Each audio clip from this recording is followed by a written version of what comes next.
The cell walls reeked of concrete and defeat. William Garrett traced another mark near his cot leg with a chipped thumbnail. 729. Tomorrow would be day 730. Tomorrow he walked free. Bob Miller, his cellmate, folded his prison uniform. You're too calm for a man getting released tomorrow. Because the real hell isn't here, Bob, William said quietly. It's out there waiting. He pulled out a worn letter from under his pillow, one of 47 from Sarah. All written in careful code. Dad, I'm working on something. Trust me. Don't sign anything Daniel sends. S. Bob watched him. Letter from your daughter again. 47th. She came every Sunday for 2 years. Daniel came 0 times. William stood, walked to the cracked mirror. The man staring back had aged hair-gray face, harder eyes, colder. He'd lost 20 pounds not from bad food but from rage burning like a furnace inside him. He thought of Elizabeth, his wife dead 3 years. Her last words haunted him. Well, you're losing Daniel. He needs you, not your company. He'd dismissed her, focused on quarterly earnings instead of his son's struggles. Now he was paying the price. From beneath his mattress, William pulled out a business card. James Parker, ESQ. On the back, Sarah's handwriting. He said yes. Daniel, Victoria, he whispered. Tomorrow I'm coming home. Flashback. 2 years earlier. William confronted Daniel in his office. Son, there's 1.5 million missing. Shell companies, offshore transfers. We need to discuss this. Daniel went pale. Dad, I can explain. The door burst open. Victoria rushed in, clutching her stomach, makeup running. Daniel, I fell down the stairs. The baby. William's blood froze. What baby? I'm pregnant, she sobbed. 8 weeks. Daniel caught her. Call 911. But William stared at the security camera in the corner. The red light was off. The camera that was always recording was dark. Something was very wrong. The courtroom was packed. William sat beside his public defender, Gerald Anderson, 29, overworked, already defeated. Judge Patricia Morrison entered, gray hair, severe. We're here for State versus Garrett. Prosecution, call your first witness. The state calls Daniel Garrett. William watched his son take the stand, hand on the Bible, swearing to tell the truth. The prosecutor approached. Mr. Garrett, tell us about your relationship with your father. Daniel's voice was soft-pained. I loved him. He was my hero. But he changed, became controlling, verbally abusive to my wife. Lies. Every word was lies. And September 25th. Victoria went to bring Dad lunch as a peace offering. Minutes later, she called me screaming. I found her at the bottom of the stairs, bleeding. Dad was at the top, just staring down, cold, furious. Gerald's cross-examination was weak. The security camera malfunctioned that day. Convenient, isn't it? Objection, sustained.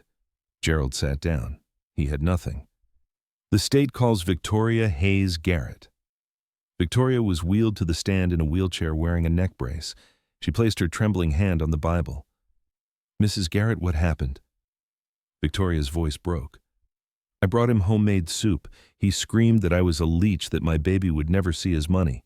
Then he pushed me. I felt my baby dying with every step I hit. 2 jurors were crying. The courtroom was silent. Gerald stood for cross. Mrs. Garrett, what time did this occur? Around 2 p.m. And you went to Mercy General Hospital? Yes, immediately. Gerald checked his notes, frowned at something, but didn't pursue it. No further questions. In the back row, Sarah leaned forward, writing furiously in her notebook. She'd seen something Gerald missed. Victoria said the fall happened at 2 p.m. The hospital admission was 2:47 p.m. But Sarah noticed something else in the prosecutor's documents, something about dates that didn't match. The verdict, guilty. 2 years in county jail, $500,000 restitution. As William was led away in handcuffs, he caught Sarah's eye. She gave the slightest nod. She'd found something. Month 1 to 3, despair. William lost 25 pounds, stopped shaving, nearly gave up. Bob Miller watched him spiral. You gonna die in here, Will, or you gonna fight? I have nothing left. You have a daughter who visits every Sunday, so fight. That afternoon, William requested access to the prison law library, month 4 to 8. The plan forms. Sarah's 4th visit, she slid a book across the table. corporate finance and accounting. Later, William found a note inside. Dad, don't react. I'm building a case. Write answers in Chapter 12 margins. 1. What time did Victoria fall? 2. Who handled security cameras? 3. What offshore accounts did Daniel use? Return the book next visit. Say. William spent a week writing tiny answers. When Sarah returned, he handed it back. Too technical for me. Her fingers tightened on the book. I'll bring something lighter. Month 9 to 12. The first ally. A letter arrived from James Parker, attorney at law, Mr. Garrett. Your daughter presented compelling evidence of prosecutorial misconduct. If interested in representation, have her contact my office. Initial consultation pro bono. JP. Bob whistled. Jim Parker's a shark, expensive. He doesn't work free unless he smells blood. Month 13 to 18. Building the case. Sarah's visits became focused, strange questions. Dad, remember Thomas Wright? He's still on the board. Far as I know, why? Just curious. But her eyes were calculating. Month 19 to 24. The final pieces. An anonymous letter arrived Kate Stevens. Mercy General Hospital. She'll talk for $50K. 2 weeks later, Sarah visited wearing cheaper jewelry. Her mother's diamond earrings worn on Elizabeth's wedding day were gone. Where are Mom's earrings? William asked. I invested them in the future. Her voice was sharp. Stay alive for 14 more months. Can you do that? William nodded, unable to speak. She'd sold her inheritance to buy evidence. Day 728. A package from Jim Parker arrived. Mr. Garrett. Everything is on this flash drive. 2 years of your daughter's work. Tomorrow, 7 a.m. I'll be outside with a car. 72 hours to execute before Daniel can defend. Sarah says, trust the process, Dad, like Mom always said. James Parker. William held the flash drive. He couldn't even see what was on it. Had to trust Sarah completely. Bob watched from his cot. Tomorrow's the day. Tomorrow's the day, William agreed. He pulled out all Bortis Sevson letters from Sarah, read them again. I'm working on something. Trust me, I love you. 104 visits, 2 years of his daughter's life spent saving his. Thank you, Elizabeth, he whispered. You raised one hell of a daughter. Morning sunlight hit William's face as he walked through Dallas County jail gates. September heat thick and humid. Freedom smelled like gasoline and new beginnings. A crowd gathered, reporters with cameras. Center stage stood Daniel and Victoria. Daniel wore a navy Tom Ford suit, face arranged in careful remorse. Victoria clutched white roses in a cream dress, props for cameras. Dad, Daniel's voice carried. Welcome back, we're family. William walked past him, not around, past, like Daniel was furniture. Dad, Daniel grabbed his arm. Don't make a scene, get in the car now. William stopped, turned slowly, cameras watching. Let go of me or I'll scream assault in front of these cameras. Daniel's hand dropped like fire. A black Rolls-Royce Phantom glided into the parking lot. License plate Justice 1, chrome gleaming. Every camera swung toward it. The driver stepped out, James Parker. Early 40s, athletic charcoal three-piece suit, rimless glasses. Harvard Law. The attorney who won impossible cases. Daniel had tried hiring him last year. Jim had refused without explanation. Jim walked directly to William. Mr. Garrett, everything is ready, sir.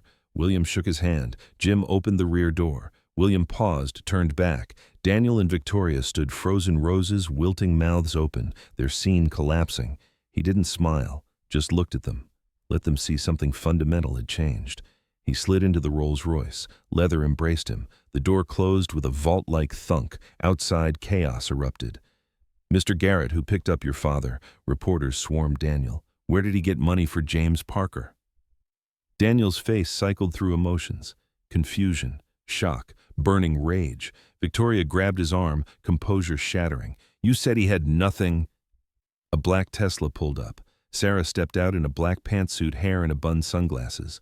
She walked straight to reporters. My father's property deeds, she said, loud enough for cameras. I've been managing his assets in trust. Victoria turned to Daniel. She's been working against us this whole time. Jim slid into the driver's seat. Where to, sir? William leaned back, closing his eyes, his first free breath in 2 years. Outside, Daniel was shouting, reporters chasing. William smiled, cold as winter. To the Ritz-Carlton, I need to wash off their touch, then we begin. Ritz-Carlton, penthouse, 42nd floor, floor-to-ceiling windows, Dallas skyline stretching to the horizon. William stood there breathing free air, then showered scalding hot scrubbing until his skin burned. 2 years of that place, 2 years of betrayal. When he emerged in a robe, Jim waited with an older woman past 60, silver hair, sharp eyes, charcoal pantsuit. Mr. Garrett. Jim stood. Rebecca Stone, best defense attorney in Texas before they imprisoned her for refusing to betray a client. 5 years, released 6 months ago. Rebecca smiled without warmth. Corporate corruption. You were the scapegoat. Your son qualifies for destruction. Jim gestured to documents covering the table. We need to move fast. Strike while Daniel's off balance. William sat. Show me. Power of attorney. Jim laid out the first document. Daniel declared you mentally incompetent. We're revoking it. Your signature reactivates your 70% shareholder status. William signed immediately. Next emergency forensic audit. Freezes all company accounts until completion. Daniel can't move money without board approval. How long? Minimum 30 days. Longer when we find irregularities, which we will. Do it. Rebecca leaned forward. Your source sent this. A manila envelope. No name. Just one letter G. William's hand stilled. That handwriting. Inside a flash drive and note on plain paper. 2 years of work. Everything you need. Trust Jim. Your ally, Jim, plugged it in. His laptop filled with spreadsheets, bank records, emails, shell companies, money laundering, bribes to Judge Morrison, the security technician Logan paid to disable footage. Who is this? William asked quietly. Anonymous, Jim replied. But someone with Sterling Industries access, someone Daniel trusts. William stared at the letter G. His chest tightened. Grace. No Sarah. His daughter. She'd been cold at the jail yesterday. Distant, unless it was all performance. Mr. Garrett? Rebecca prompted. William looked up. Execute the freeze. Cut Daniel from every account. Corporate, personal, everything. I want him to feel what having nothing means. Jim's fingers flew. Bank receives our court order within the hour. Daniel's notified by morning. Credit cards decline. 0 access. Good. William returned to the windows. Below, Dallas pulsed.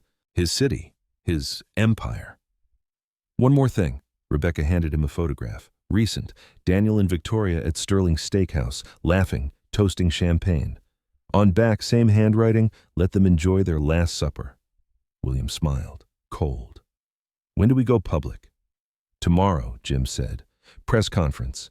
You announce taking back control. Media will love it. Wrongfully convicted man reclaiming his empire. Let's give them a show. Across town, Daniel's phone rang. First National Bank of Texas. Mr. Garrett, irregularities with your accounts. Come immediately.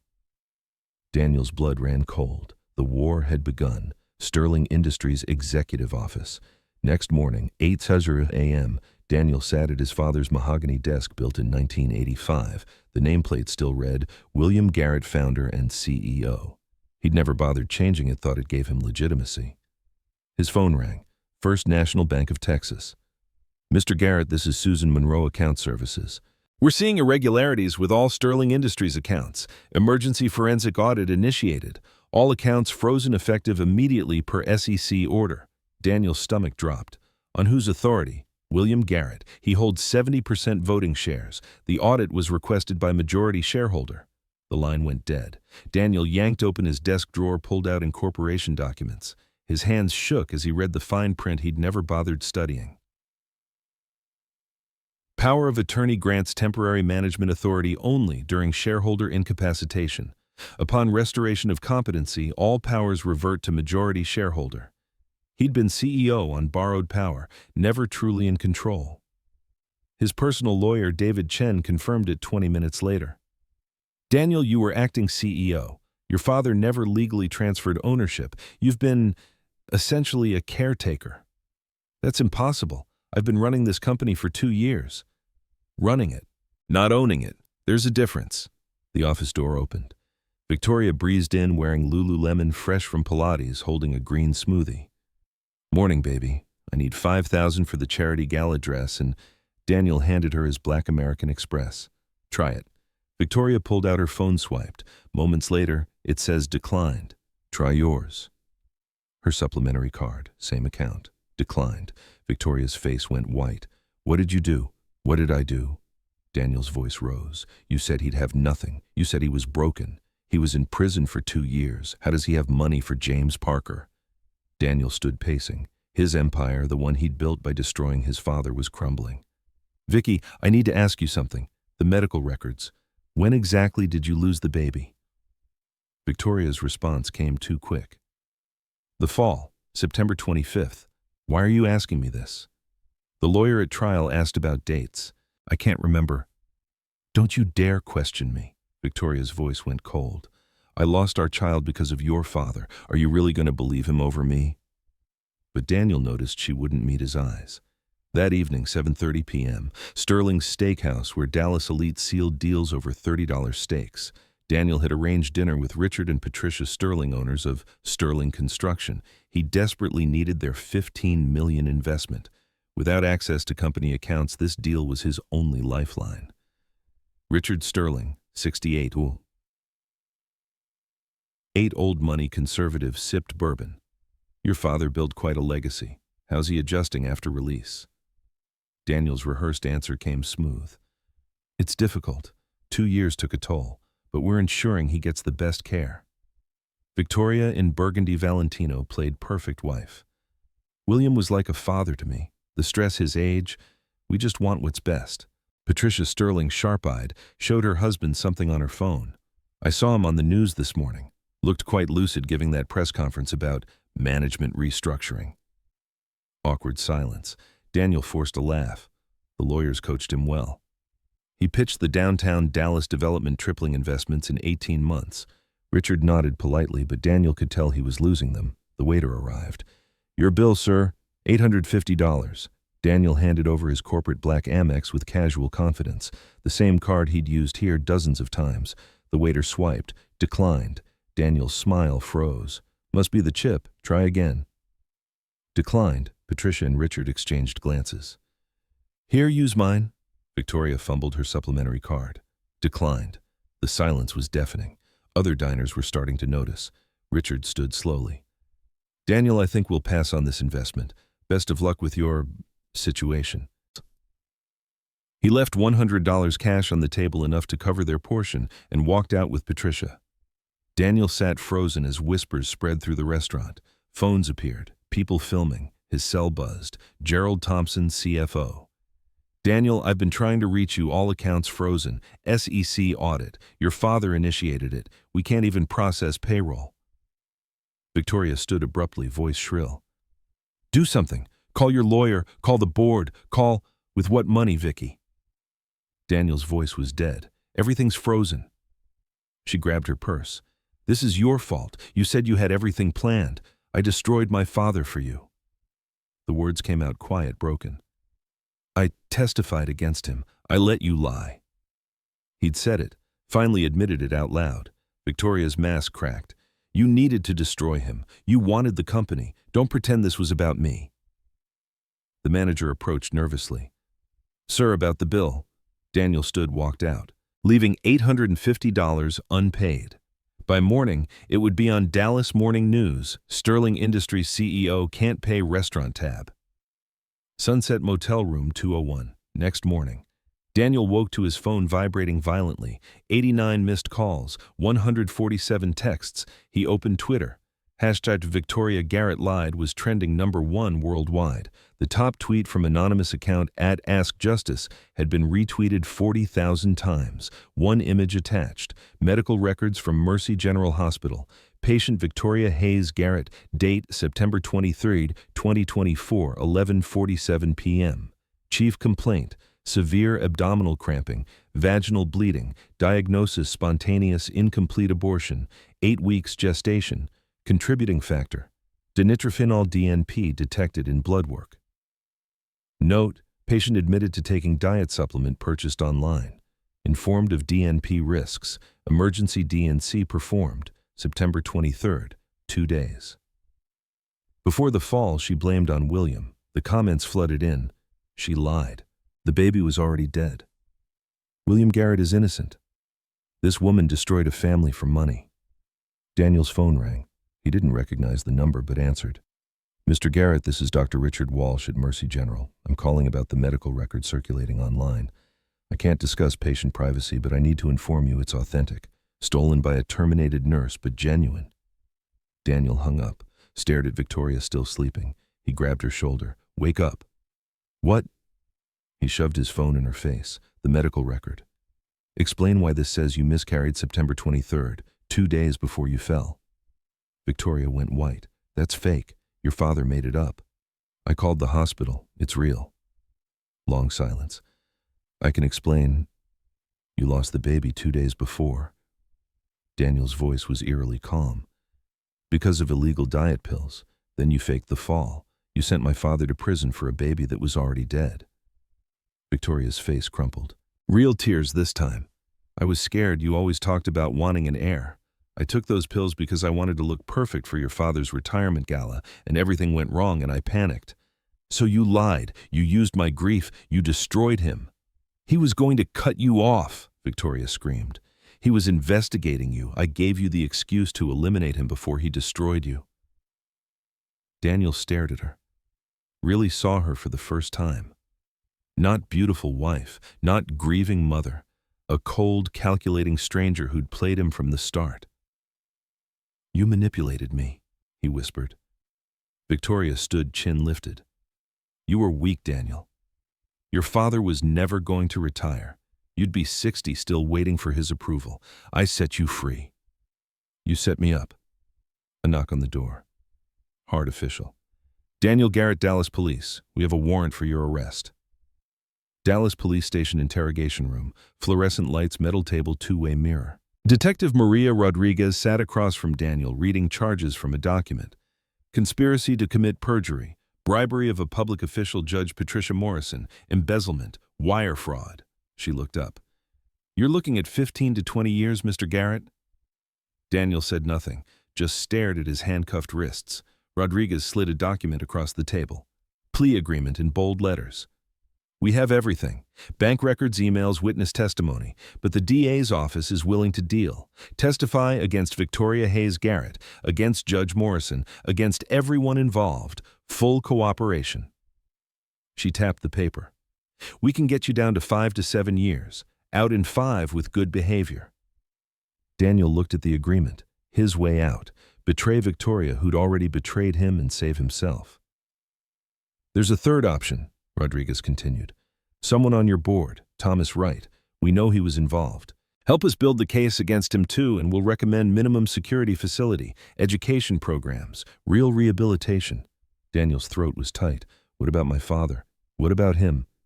Is he part of this, the plea deal? Rodriguez leaned back. William Garrett is the victim. He's under no obligation to speak to you, but... She paused. Your sister asked if you'd be willing to cooperate, said it would mean something to your father, not forgiveness, but maybe acknowledgement. Sarah had asked. His sister, who'd spent 2 years destroying him to save their father, still thought he deserved a chance. I want to speak to my father, Daniel said quietly, before I sign anything. He's not obligated. Please just ask him. Police station private conference room. 48 hours later, the door opened. William entered wearing a gray suit, looking healthy, strong, nothing like the broken man who'd entered prison 2 years ago. Daniel stood handcuffed. Dad. William sat across from him, said nothing. I don't expect forgiveness, Daniel began, voice cracking. I don't even deserve this meeting, but I need you to know, I'm sorry, Dad. Sorry for which part? William's voice was ice. Framing me, stealing from the company, or being weak enough to let that woman manipulate you? Daniel broke. All of it. I wanted so badly to be you, to have your respect, and every time I tried, you just worked harder, built more, achieved more. I was always chasing. William's face softened slightly. That's on me, Daniel. I built an empire but forgot to build a relationship with my son. Your mother told me before she died, you're losing Daniel. He needs you, not your company. I ignored her. Daniel looked up, shocked. I thought providing for you, teaching you business, that was enough. William's voice was heavy with regret. I was wrong. You're not evil, Daniel. You're broken, and I helped break you. Tears streamed down Daniel's face. Does that justify what I did? No, but it explains it. Silence. Then Daniel spoke. The police want me to testify against Victoria, against Judge Morrison, 5 to 7 years instead of 20. And Dad, there's more. Thomas Wright. He wasn't just a board member. He was working with Victoria. He bribed the judge. He disabled the security cameras. I have emails, texts. I'll give everything to your lawyers. Internal betrayal went deeper than anyone knew. William's jaw tightened. Thomas, 20 years I trusted him. He was resentful. You passed him over for CFO in 2004. Victoria promised him $500,000 if he helped. He only got $150,000. She shorted him. William stood, walked to the window. Dallas skyline beyond, his city, his company, corrupted from the inside. If I testify, if I cooperate fully, Daniel's voice was small. Will you ever forgive me? William turned. Looked at his son, this boy who used to climb on his lap, who built Lego towers, who cried when his goldfish died. I don't know, Daniel. Ask me in 5 years. Daniel nodded, understanding. Tell Sarah, tell her I'm sorry I wasn't the brother she deserved. Tell her yourself, when you get out. Daniel looked up. You think I'll get out? If you do the right thing now, yes. William moved toward the door, paused. Daniel, your mother believed in second chances, so do I, but you have to earn it. I will, Dad, I swear. William left without looking back, but outside in the hallway he leaned against the wall. Eyes closed, grief and relief warring inside him. His son was broken, but maybe, just maybe, not beyond repair. Sterling Industries, 40th floor boardroom. 1 week later. 8 board members sat around the marble table. William at the head. Jim Parker stood behind him with a laptop. Sarah sat quietly to William's right, observing. Ladies and gentlemen, William began. We're here to discuss management restructuring. But first, let's address the elephant. Jim clicked. The wall screen lit up bank transfers, money flowing from Sterling Industries to Lux Consulting LLC to Wright Financial Advisors. Thomas Wright, 58 founding board member, went pale. Thomas, William said quietly. 60 seconds. Explain. Thomas's voice shook. 20 years ago, you passed me over for CFO. Gave it to someone younger. I was resentful. When Victoria approached me offering a cut if I helped Daniel, I saw an opportunity. Sarah stood, her first words of the meeting. Opportunity. You betrayed a man you worked with for 2 decades for $150,000. It was supposed to be $500,000, Thomas said bitterly. Victoria shorted me. The room gasped. Jim played an audio recording, Daniel's cooperation already bearing fruit. Victoria's voice. Thomas, you'll get your cut after the estate settles. Keep the board quiet for a few more months. Thomas, I bribed Morrison. I disabled the cameras. I did everything you asked. I deserve. Victoria, you'll get what I give you. William's controlled fury filled the room. You bribed Judge Morrison. You sabotaged the security footage. You helped send an innocent man to prison. Thomas slumped. Daniel knew. He approved everything. As holder of 70% voting shares, William said, I move to dismiss Thomas Wright from the board and press criminal charges. All in favor. 7 hands rose immediately. Sarah's hand stayed down. Everyone looked at her. Mr. Wright, Sarah said softly. You mentored me when I started here. You taught me corporate finance. You were kind when Mom died. Thomas looked at her with desperate hope. Sarah, please. That's why this hurts. Her voice hardened. You weren't just Dad's colleague. You were family. Her hand rose. I vote yes. 8-0. Security escorted Thomas out. He didn't resist. William stood. I'm stepping down as CEO. Effective immediately, Sarah Garrett will serve as Chief Executive Officer of Sterling Industries. Shocked silence. Dad, I'm not ready, Sarah began. You ran this company in secret for 2 years while building a case against your brother. You sold your mother's jewelry to pay a whistleblower. You sacrificed everything. Sarah's 2-year undercover operation laid bare. He placed a document on the table. Transfer of 70% voting shares to Sarah Eleanor Garrett. Sarah's hands trembled. I can't accept this. You already earned it, William's voice was firm. This company needs someone with integrity, someone who knows the price of loyalty. Tears streamed down Sarah's face. Dad, you saved me, Sarah. Now save Sterling Industries. She picked up the document, hands shaking, and signed. The board members applauded.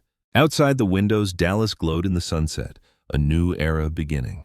But as Sarah looked at her father, she saw the cost in his eyes. He'd won the war, but he'd lost his son in the process, not to prison, to his own failures as a father. The victory was hollow. Justice served, but at what price? George L. Allen Courts Building. 3 months after the boardroom collapse, the federal courtroom was packed. Reporters, onlookers, victims of corporate fraud looking for vindication. William sat in the front row, gray suit pressed spine straight. Sarah beside him, hand resting lightly on his. On the defendant's bench sat 3 people in orange jumpsuits. Victoria Hayes Garrett, no makeup, hair pulled back, face hollow. Judge Patricia Morrison, trying to maintain dignity, failing. Thomas Wright, shoulders slumped, defeated. Daniel sat separately in the witness section wearing prison-issued clothing. He'd been in county jail for 3 months awaiting this trial. His testimony would determine everyone's fate. Judge Marion Kellerman entered, a black woman in her early 60s with steel gray hair and eyes that missed nothing. All rise. The room stood. We're here for United States versus Hayes, Garrett, Morrison, and Wright. Prosecution, call your first witness. The United States calls Daniel Garrett. Daniel stood, walked to the witness stand. His hands shook as he placed them on the Bible. Do you swear to tell the truth, the whole truth, and nothing but the truth? I do. The prosecutor, Assistant U.S. Attorney Linda Hayes, approached. Mr. Garrett, you've entered into a cooperation agreement with the government, is that correct? Yes, ma'am. And in exchange for your truthful testimony, the government has agreed to recommend a reduced sentence, correct? Yes, 5 to 7 years instead of 20. Let's start at the beginning. September 23, 2024. Where were you? Daniel took a breath. At home. Victoria came home around midnight. She was bleeding in pain. She told me she'd miscarried. What did you do? I took her to Mercy General Hospital, emergency room. They confirmed the miscarriage, 8 weeks gestation. The doctors said... He paused. They said she had dinitrophenol in her system, DNP, an illegal diet pill. Did Mrs. Hayes Garrett explain why she was taking DNP while pregnant? She said she didn't know it was dangerous, that she'd bought it online to lose weight before my father's retirement gala. She was crying, devastated. And 2 days later, September 25th, Daniel's voice dropped. She came to me with a plan. She said my father had been investigating me for embezzlement, which was true. I'd stolen $1.5 million. She said if we blamed him for the miscarriage, we could eliminate the threat and gain sympathy. Murmurs rippled through the courtroom. What did you say? I said no, at first, but she kept pushing. Said my father was going to destroy me anyway, that I'd lose everything. She said this was self-defense. Daniel looked down. I was weak, angry at my father, scared. So I agreed. What happened next? Victoria went to my father's office. We'd already paid Thomas Wright to disable the security camera.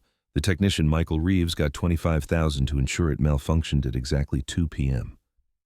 And Victoria. She threw herself down the stairs, deliberately, then called me screaming.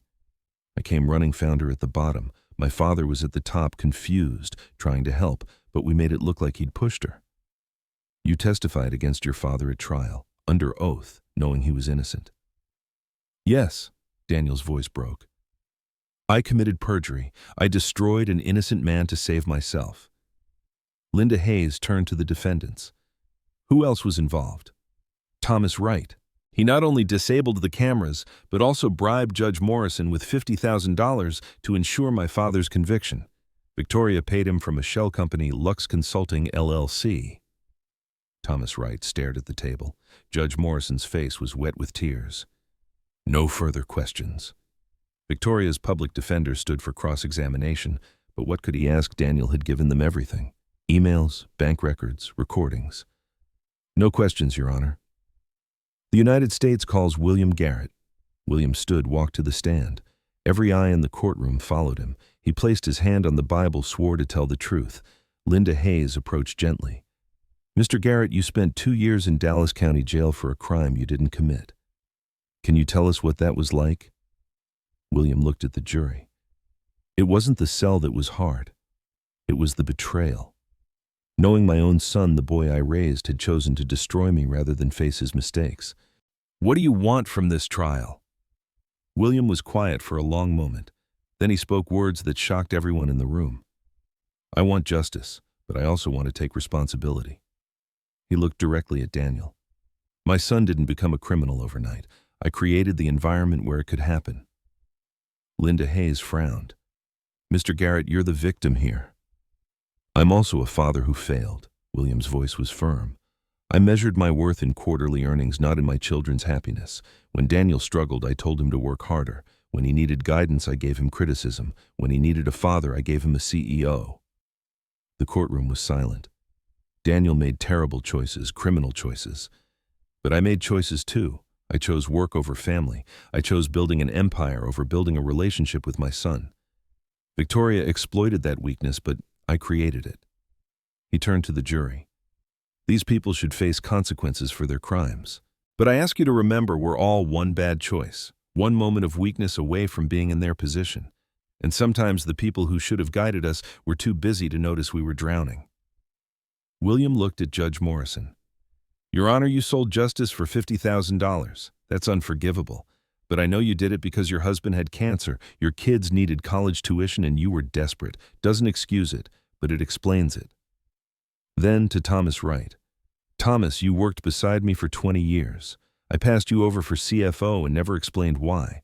Never told you I thought you were too risk-averse, that I was grooming you for board leadership instead. I just moved on. And you festered. Finally to Victoria. You weaponized my son's weakness. You saw a broken man and broke him further for profit. Whatever sentence you receive, know this: you didn't just destroy me. You destroyed the man who loved you. He faced the jury one last time. I ask for justice, not revenge. These people committed crimes, but they're also human beings who made terrible choices in desperate moments. Punish the crime. But remember the humanity. Linda Hayes sat down speechless.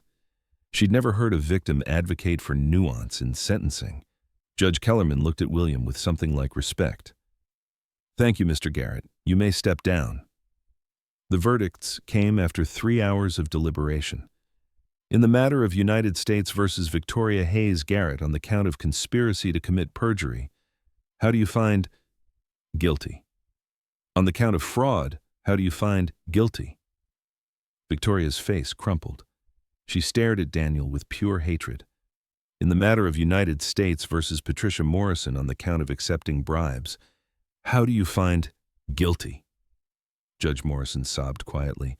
In the matter of United States versus Thomas Wright on the count of bribery and evidence tampering, how do you find the guilty? Thomas Wright closed his eyes. Sentencing came 1 week later. Judge Kellerman read from her notes. Mrs. Hayes Garrett, you orchestrated a scheme that destroyed an innocent man's life. You used your miscarriage, a genuine tragedy, as a weapon. The court sentences you to 12 years in federal prison. Victoria's legs buckled. Marshals held her up. Judge Morrison, you betrayed the public trust in the most fundamental way. You sold justice. The court sentences you to 8 years and permanent disbarment. Morrison wept into her hands. Mr. Wright, you enabled this conspiracy from the inside. The court sentences you to 10 years and restitution of $150,000. Thomas nodded numbly. And Mr. Daniel Garrett, the judge looked at him. You cooperated fully with the government, showed genuine remorse. The court accepts the plea agreement. 7 years in federal prison, eligible for parole in 5. Daniel's eyes found his father's across the courtroom. William nodded once, not forgiveness, but acknowledgement. Federal Correctional Institution, Fort Worth, Texas, visitation room. William sat at a small table, waiting. A guard brought Victoria in. She'd aged dramatically, hair streaked with gray prison jumpsuit hanging loose, face gaunt without makeup. She sat behind plexiglass, picked up the phone. Why are you here? Her voice was flat. I need to understand. Why? Victoria laughed bitterly. You really don't know I was a struggling actress at 28, waitressing between auditions, rejections piling up. I met Daniel at a charity event, wealthy, handsome, desperate for daddy's approval. I saw a meal ticket. Did you ever love him? I loved what he represented: security, status, a life where I didn't have to worry about rent. She looked down.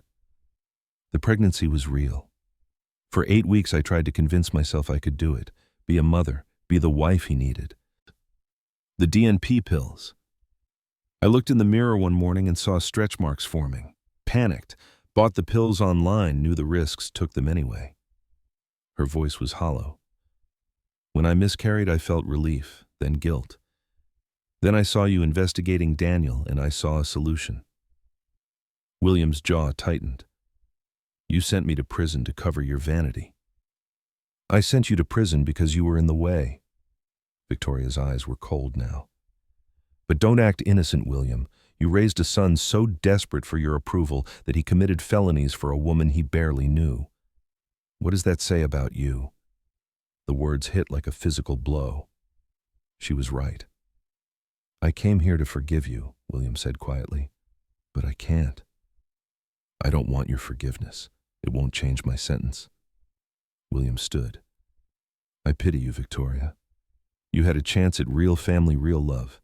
You traded it for money that's gone and freedom you'll never get back. Tell Daniel. Her voice cracked. Tell him I'm sorry. I actually mean that. William hung up the phone. Tell him yourself when he gets out. I'm not your messenger. He walked away without looking back. Behind the glass, Victoria sat alone, tears finally coming real ones this time. Same prison, different wing, same day. Daniel entered the visitation room looking different, cleaner, healthier, 6 months sober, attending prison education programs, therapy twice a week. William was already seated. I visited Victoria, William said as Daniel sat down. Why? Closure. I didn't get it. Maybe I will hear. Daniel picked up the phone. Dad, I've been in therapy. Prison psychologist diagnosed me with dependent personality disorder and clinical depression. Doesn't excuse what I did. But it explains it, William finished. I measured my worth by your approval. Every deal I closed, every success I thought, will this make Dad proud? When you started investigating me for embezzlement, I thought you hated me. Victoria whispered that you were trying to destroy me before I could replace you. I believed her because I wanted to. William leaned forward. I'm a terrible father, Daniel. Daniel looked up, shocked. Your mother told me I was losing you. I dismissed her, focused on quarterly earnings instead of your struggles. William's voice was heavy. When you graduated Harvard, I asked about your business plan before I asked if you were happy. I failed you long before you failed me. Tears streamed down both their faces. Can we fix this? Daniel whispered. After I serve my time. I don't know, but I'm willing to try, if you are. Daniel nodded. I have 4.5 years left. I'm taking business ethics courses, addiction counseling, parenting classes, even though I have no kids. I want to be someone you can be proud of. William slid an envelope through the slot. Daniel opened it, a letter of recommendation for prison work release program and documentation for an educational scholarship fund. I set up a trust. $100,000 for your education, therapy, and rehabilitation. Can't be used for anything else. Dad, I don't deserve. It's not about deserve. It's about second chances. Your mother believed in those. William's voice was firm. When you get out, you won't have Sterling Industries. You won't have millions. But you'll have a father willing to know you, not as CEO, as my son. Daniel sobbed into the phone. I love you, Dad. I'm so sorry. I love you, Daniel. We'll figure this out, together. The guard called time. Daniel and William placed their hands against opposite sides of the glass.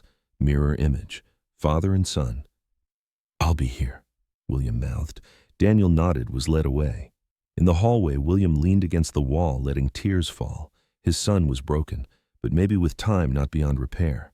Sterling Industries, new headquarters, modern glass building downtown Dallas, Sarah's CEO office, minimalist professional. Photos on her desk. Elizabeth holding baby Sarah. William at company founding 1985. New photo. Sarah, William and Daniel at a park. Recent news played on the wall screen. Sterling Industries reported record profits under CEO Sarah Garrett's leadership, shifting to sustainable development while doubling revenue and reducing environmental impact by 40%. A knock. William entered, 70 years old but still sharp, wearing a casual blazer. "Proud of you, kiddo," Sarah smiled. "Learned from the best, both what to do and what not to do. Daniel's parole hearing is next week. Are you going? Are you?" Sarah stood, walked to the window. "He's my brother. Whatever he did, he paid for it." "I've been thinking about offering him a job," William said.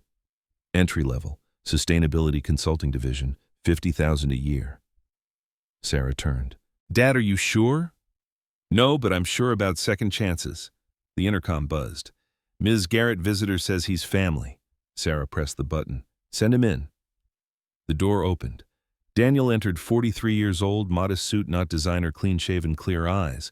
He carried a portfolio and a look of cautious hope. "Got out early. Good behavior." His voice was tentative. "Parole hearing was yesterday." Sarah crossed the room. "Danny." They hugged, first time in 7 years, both crying. "I'm not here for a job," Daniel said quickly. "I'm here to apologize, face to face, no glass between us. I destroyed this family. I don't expect—" "Do you have a resume?" William interrupted. Daniel blinked. "What?" "Dad's offering you a position," Sarah said. "Entry level, sustainability division. I'd be reporting to people younger than me, making minimum wage compared to what I used to make, living in a studio apartment." "Yes," William said. Daniel's voice shook. "I accept." Sarah held up one finger. "One rule. You mess up again, you're out. Not because you're my brother, because you're an employee." "Understood." William stepped forward. "Dinner tonight, all three of us. Your mom's favorite restaurant." Sarah and Daniel answered together. "Yes." They stood by the floor-to-ceiling windows, looking at the Dallas skyline. 3 Garretts, imperfect family, trying together. Sarah broke the silence. "Danny, there's something you should know. When you were inside, I came to visit 3 times. You probably don't remember you were in solitary for fighting." Daniel looked shocked. "You visited me." "Someone had to." She smiled sadly. "You're still my brother, even when you didn't deserve it." William watched his children, one who'd saved him, one who'd betrayed him, both wounded, both healing. "Your mother would be proud," he said softly. "Not of what we did, but of what we're trying to become." The sun set over Dallas, painting the sky gold and purple. 5 years after his release, Daniel Garrett was promoted to Director of Sustainable Development at Sterling Industries. He never married again, dedicating himself to his work and his recovery. Sarah Garrett led Sterling Industries to become the #1 sustainable builder in Texas, with annual revenues exceeding $200 million. William Garrett retired at 72 and spent his remaining years as a prison reform advocate, speaking about the failures of the justice system and the importance of second chances. The family had dinner every Sunday. They never missed one. 10 years after the trial, a cemetery in Highland Park. William stands before Elizabeth's grave, now 80 years old, leaning on a cane, Sarah and Daniel on either side of him. "She would have handled this whole thing better than me," William says. "She would have prevented it." Sarah agrees. Daniel places flowers on the grave. "I used to come here every week when I got out, tell her everything, apologize for what I did to Dad, to you, to our family." "What did she say?" William asks gently. "That I needed to forgive myself, that she already had." Daniel's voice breaks. "I'm still working on the first part." They stand in silence, 3 broken people held together by blood and choice. "I love you both," William says. "I should have said it more when you were young." "We love you too, Dad," Sarah and Daniel say together. As they walk back to the car, William takes one last look at Elizabeth's headstone. Elizabeth Ann Garrett, beloved wife, mother. "Family is not perfect. It's present." He smiles. "She'd been right all along."